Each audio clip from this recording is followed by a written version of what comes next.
Hey, good evening, guys. It's Gavin here, and I am just set up. And I thought, well, let's just go live.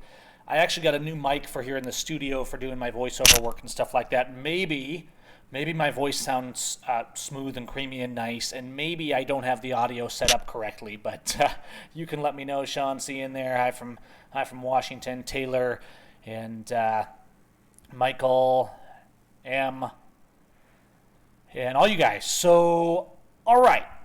I thought we'd talk, and let me know. I think I got this audio dialed in. I can actually turn it way up, but if I turn it up, I hear it going up now. Up, up, up. That's too loud, right? I want to be down here. I don't want to clip that audio. I hate clipping audio, all right? Let's talk about going to trial, okay? And this is for all of you. For those of you that maybe are facing trial or have thought about whether or not you should plea out in the past, what's coming. Okay, we live in a nation of third world justice enforced by Blue ISIS. That's number one. This is not a free country in the USA.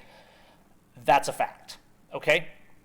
There's no country in the world that abuses and imprisons more of its population than the United States of America. It's the worst, guys, as far as we know.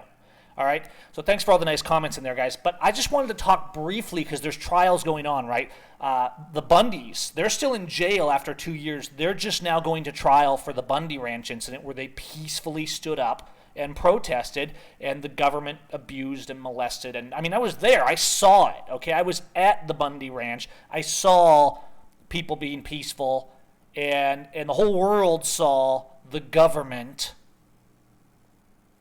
trying to start a war while we tried to stand for peace, okay? So with the trials going on, I've actually been to trial myself and been convicted, and I'm going to trial probably again. I'm actually scheduled for trial on the 13th for the incident of filming a police officer, right? And if you guys don't know about that, go watch my other videos. There's lots of videos. Now there's a hearing on the 9th with a bunch of motions, one of which is to try to force me to give them the password to my phone because they can't get into my locked phone that they stole from me. They stole my phone and then thought, oh, we'll get Gavin's video off the phone, and who knows what else they wanted to do in that phone. Apparently they can't get into it. Had they not stolen my phone, had Officer Kennedy not stolen my phone and kidnapped me, the video would already have been posted. Now it's a whole nother matter, right? Now they're looking for something to use against me. So they're going to try and force me to give the password, which is, of course, completely unconstitutional. I did a video that's got a lot of hits from last week on that if you want to know more. But another motion is they've motioned to put out my trial. Under speedy trial, now the feds totally ignore speedy trial, okay? Under speedy trial, most of the states it's like 60, 90 days from the time that you're arraigned. And it's less oftentimes if you're incarcerated. Now, how did they get away with this with the Bundys then? Because the feds, they answer to no one, right? The state level Blue ISIS and its syndicate cronies, they are terrorists. They will do what they want, but there's still higher levels, and so they have to be careful, because if they tread across the line too far, the feds will kind of be like, well, only we can abuse people that much, and so they might kind of strike them down, right? There would be air from it. So the Bundys have been in jail now 2 years. Ammon, Ryan, I mean, good people, really good people. A lot of other people, too, and some of them have been bullied into plea deals. You know, people like Blaine Cooper and Jason Patrick from Oregon still in jail. All these people still in jail for peaceful protest. All right? Now, if you want to know what a trial is like in America, because we truly are a nation of third world justice, and here is an example of that, okay? You cannot make this up. Now, can you imagine, right? These guys have been in jail for years. Lots of us have raised money out here for Ammon Bundy's defense. He is in himself, and he's doing quite a good job of it. But the courts rigged the jury. Every one of these trials, and here's a theme you've seen in every one of these trials. The first trial in Oregon, the Bundys got acquitted. But some of the subsequent people, they did get them on some things. What they're doing, particularly on the federal level, so if you're dealing with a federal trial, this is what's going on, at least on the profile cases. They seem to be putting at least one juror that they absolutely own. And that juror tries to turn someone else. Because what the feds are finding out is they're charging people with these absolutely absurd charges, and jurors are starting to catch on, right? Even though they kind of handpick the jury and try to intimidate them, and that's exactly what the judge will do. The judge will the judge makes the jury take an oath to him, to obey the judge, not to obey the law. That's what's happening in the courts, and this is at the state level too if you go to trial, okay? Next we go, get some blocking going on there.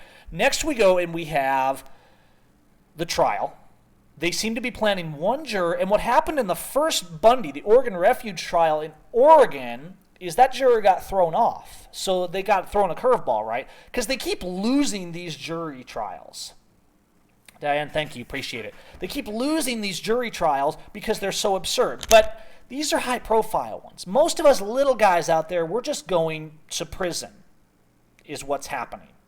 So you got prisons full of hundreds of thousands of people, like Jeff Winehouse, like Schaefer Cox, like Native Americans and black activists and all this stuff, right, that were just railroaded. So what's going to happen in your trial? Well, what's happening in the Bundy trials, and so this is a fairly high-profile trial. They really want to win, okay? All the charges are fake. They've held them illegally. Constitutionally, they have to grant bail, but the feds just completely ignore the Constitution. We don't have a Constitution anymore in this country. It's completely not recognized by any of your police or any of your courts, despite what they say. That's the facts. All right? So let me come to the point. When the Bundys were taken to trial, jury selection, I believe, ended today. All right? Understand, the Bundys who have been abused many times in these jails by the guards. Last week, they're brought in for a detention hearing, or for a pretrial hearing kind of thing, before trial starts. And they had been physically abused by the jailers, marshals, etc., because they wouldn't allow themselves to be anally raped by the guards at the jail in Nevada. Now, when I say this, I mean they're Mormons, right, and they have beliefs, and no one wants to be molested anyway, and they say, look, we haven't even been outside this jail. We're not allowing you to stick your finger up our rear ends, okay? And so this has been an ongoing protest. They've spent months in solitary confinement because they wouldn't resist strip searches, but they wouldn't strip down for guards. And these are men who never left the jail. They were doing this as a way to demoralize and sexually abuse these men. And so while you hear about sexual abuse in prison, the greatest sexual abuse in prison is not people actually, doing that. It's a mental and physical abuse that is simply about strip searches and cavity searches and all this stuff, all right? So the Bundys, we don't actually know what happened exactly, but they came into court, guys, and they had been beaten up, apparently by the marshals, because they refused to allow themselves to be anally molested by these pervert psychopaths, okay, that most of the world and the patriots call officers. That's what Blue ISIS does, all right? And most of you, I know a lot of people are busy, the world's going on, but you need to understand what's going on. So that's not the end of it, right? Then they're moved from Nevada Southern Prison down to Las Vegas Detention Center for a trial to start in Las Vegas. Marlon, thank you. So they're down here, and they're not letting them be molested. This is Ryan and Ammon in particular, and I don't know exactly who else, but Ryan and Ammon in particular have made bold protests on this. Very strong men, right? Standing up for prisoners' rights even in prison. They're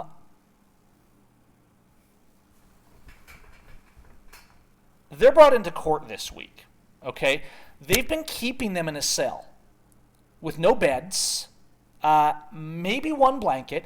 They've basically been doing everything they can to demoralize these guys. They were brought into court, into their trial so far this week, in front of the jury, in shackles, in jail clothes, and having not been allowed to bathe or shave. They haven't bathed or shaved in over a week. All right? And they're bringing these men into trial. Because not only are they planning to rig the jury under Judge Navarro, they're planning to try and send an image of these men are horrible criminals. Now, everything about this, guys, is a violation. Yes, it's a violation of the law. Yes, it's a violation of due process. Yes, it's a violation of due process. It doesn't matter. And this is what I'm trying to get through to you. What's your trial going to be like? This will vary, right? This is a high-profile trial, and they're pulling out all the stops to win. But let's take it back, right, to my trial on the local level. Oftentimes, for misdemeanors, things like that, you'll have the benefit of not being illegally in jail the whole time you're preparing, right? So I'm not in jail. I still have to go to trial unless something changes, but they're still going to set up the jury. They're still going to try to make sure nobody gets on there who's actually my peer, right? You don't get a jury of your peers. That's absolutely disallowed. If somebody relates to you, if they are in the same profession as you, if they might agree with you at all, they're going to excuse that juror. Now, in law, under the Constitution and far before, go back to John Locke, Blackstone, etc., just natural law, you get a jury of your peers, and all the cards should be stacked against the prosecution. But in fact, if you go to trial, the prosecution will get the final word, not you. The prosecution will constantly object, particularly if you're defending yourself, to your evidence. So you're not allowed to defend yourself in your way. The court will shut you down, right? You're not allowed to have the lawyer you want. Particularly in higher profile cases, the judge decides whether you can have the lawyer. Even if they're a member of their fake bar club that's helped to create all this chaos, the judge might deny them if they don't want that lawyer to represent you. Okay? So the judge will choose the lawyer, the judge will decide the evidence, the judge will decide the jury, the judge will decide how you can argue your case. The judge will decide what the jury can hear in your arguments. And I've seen this during my first trial, or rather the incidents that led up to my first arrest a few years back and the trial for my brother-in-law for a minor situation, just a misdemeanor thing, but he took it to trial. The judge did not even allow him to read the entire statute that he was charged with, only the part that the state wanted read that made him sound guilty. Okay, are you understanding the level of this? This isn't one court. It's not just the Bundy trial. This is an absolute circle of blue ISIS. And that's why I quite accurately, and why you need to as well, call them the Blue Syndicate. Call them blue ISIS. This has nothing to do with race. It has everything to do with corrupt people, right? Corrupt people using factions to divide us against each other and keeping us hating each other so they can abuse the people that we don't like. This has to do with fake drug wars created by fake authorities who had no authority to do it in the first place, i.e. the feds. Perfect example. And so literally every officer, you guys, and this is why you have to understand, in a legal, factual, constitutional law sense, not one officer is defending their oath in the entire nation. They're all participating. What I'm describing for you is every single trial, okay? And understand, when you go to trial, especially the first time, even for a minor charge, they will try and paint you as a villain the entire time. They will build it up. They can sentence you to long sentences, theoretically, even though it doesn't usually happen. A simple misdemeanor or gross misdemeanor can be years in jail for nothing, right? For filming a cop, quite literally. So what they're going to do is they're first going to oftentimes bully you into pleading out. If they don't want to do that, they're going to just try and break you, just like they're doing the Bundys. If you're in jail, you won't even have the benefit of being able to prepare for your case. And if you don't have a lawyer, all you will get is a public defender who normally should be called a public pretender because they're actually getting the paycheck from the same place as the judge and the prosecutor and all the cops that are in there guarding, okay? This is the blue ISIS circle. When you go to trial, it's hard to describe if you've never been to trial. You cannot describe the level of feeling that you get of being at the mercy of this system, because you'll be sitting in court and you'll realize, I'm not going to get to argue my case. These jurors might be nice enough people, but they've been handpicked to either be against me or just be naive to what's going on here, right? And then to further it, you won't generally be allowed to explain your case to the jury. If you try and actually make a real argument, which is your right, the idea of a right to present your case and your evidence to the jury has no limitation. If you want to stand on your head while singing Yankee Doodle Dandy to make your case to the jury, you have that right as the defendant. But the court will not allow. They will take the jury out of the room if you try to tell them something that they don't want. And of course, if you have a lawyer, they'll comply with this because the lawyer will be thrown out and arrested if they don't comply with that. You have a little more latitude if you're defending yourself in some ways, because if they arrest you, the trial kind of ends, oftentimes. But at the same time, you don't have a lot of latitude because they'll just try and use court rules and stuff to shut you down. The prosecutor, and this is the case in my case, the prosecutor and the judge, they don't know the law. They barely even know the court rules. All they'll do is talk in circles and try and act like you're the ignorant one when in fact they are profoundly ignorant of the law.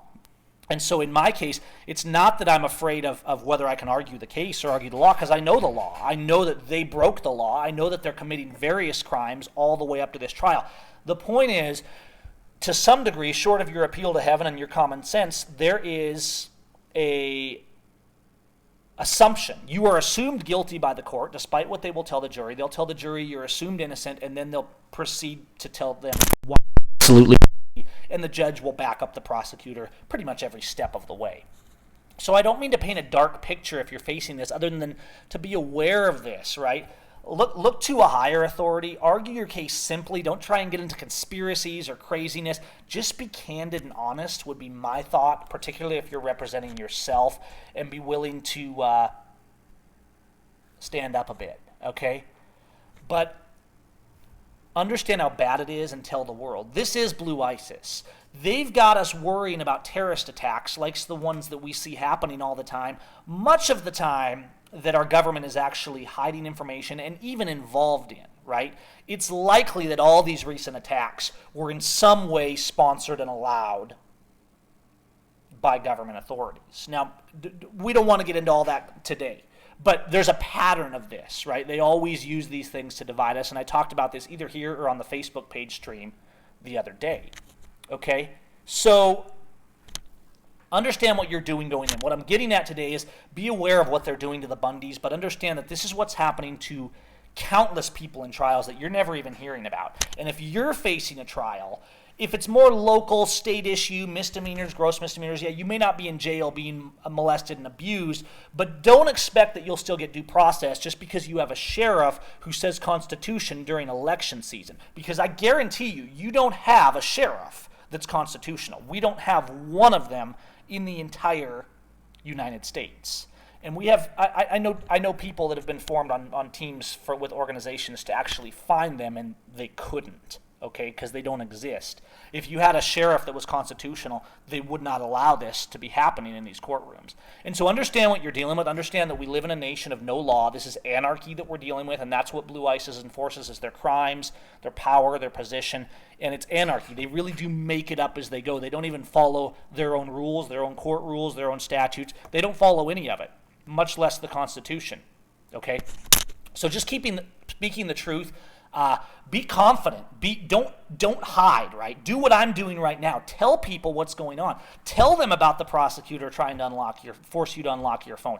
Don't let them play this game of you need to hide, and they will actually use tactics. They were using it on me. You shouldn't talk about things that might incriminate you, while at the same time saying, we want to force you to incriminate yourself, or theoretically incriminate yourself by letting us root around on your phone so we can find evidence against you, right? Or maybe plant evidence. There's a good reason I don't want them in my phone, guys. A very good reason. And you should all lock your phones and everything. Lock it down, password, encrypt, all that stuff. Not because you have something to hide, but because they have something to hide. They are evil. They are lawless. They are Blue ISIS. Say it with me. Just say it, all right? Blue ISIS. The police are Blue ISIS. They're the Blue Syndicate. They are the terrorists of the United States. Our U.S. government is the terrorists of the world. Are there other terrorists? Sure. There's other bad governments and all over the world. But Blue ISIS is what we face here. Blue ISIS. Guys, we can pick up a lot with this because it says a lot in a very short term. Okay? It says a lot in a very short hashtag, right?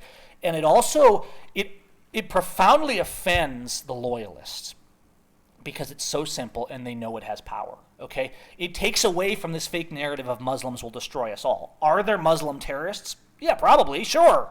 But the fact is, our government helped create ISIS. Our government's sponsoring the terrorists. So if Muslim terrorists are coming here, we have to ask, well, isn't it probably our government that's actually paying for that? Because these terrorist attacks always happen at the most convenient times, right? So yes, all the police are involved in it. There's not one oath-keeping officer that's defending your rights. Doesn't mean officers, and I've said this before, it doesn't mean officers all want to murder you. It doesn't mean they're all monsters, it doesn't mean they never do any good, but it means they absolutely will enforce the treason happening in the courtrooms. They will enforce the illegal laws. They will arrest you on victimless crimes that they swore an oath to not arrest you for. They will break all the laws that we made for them. So don't hate them. Love them enough to tell them, you guys are the terrorists. You are Blue ISIS. Love the person who's a junkie enough to say, it's not okay that you're a junkie. And that's what these people are. They're junkies for power. They're junkies for fake heroism and being praised in the streets, like the scribes and Pharisees in Jesus' time, right? So they're not, the cops understand and tell them, don't hate them by telling them they're good people for being cops, okay? That's not love. That's the opposite of love. When you go to a junkie, would you go to a meth head and be like, hey man, thanks for being a meth head. How's that going? I'm so proud of you for being a meth head. That's the same thing when you go to a cop.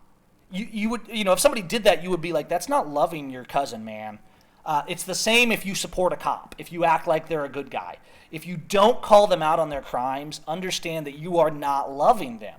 You're helping them. You're enabling them to abuse themselves and to believe they're heroes when in fact they are to a man, they are terrorists. Their job is to terrorize. And if you don't believe me that they're all terrorists and that you are in fact terrorized by them, think about my words today. Next time there's a cop in your rearview mirror. All right?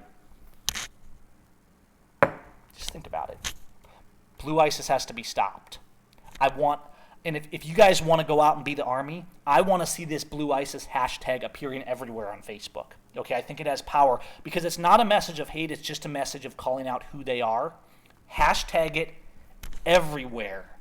Share the videos. When you share the videos of the police shootings and the abuse and the articles, on the police's own articles, right, as they brag about arresting people for plans, call them out. Say, you know what, you guys are the criminals. Don't be violent, don't be hateful. Just call them the Blue ISIS they are, because it's a very simple way to let them know they are the enemies of freedom. Okay? And you can do this in love. I can look at a police officer, like I did to Officer Kennedy, and say, you're a thug, you're a criminal. I can do that in love. Okay? I was actually preaching to Officer Kennedy on the way down to the jail. I was trying to talk to him about Jesus, and I was letting him know that what he does is not okay, and that it is wickedness, that he is an abuser. So we're going to go for now. This is getting too long. Just wanted to share with you guys kind of what's going on in the courts, what to expect and how bad it is, and understand that when you have a friend going through a trial, how truly bad it is. It's not like you're casually sitting there knowing you're going to win because you're innocent, because it doesn't usually matter if you're innocent, because the prosecutor, the officers, everybody, they're going to lie, and the judge is going to back that up. So just stand your ground, be principled, communicate with everything, and don't be afraid to call out Blue ISIS. I'm going to be clicking that hashtag on Facebook, and I'm going to be looking for which of you are using that hashtag Blue ISIS. Let's make this go. Let's let the world know that the police are the terrorists. Peace, guys. Stand, love, be free.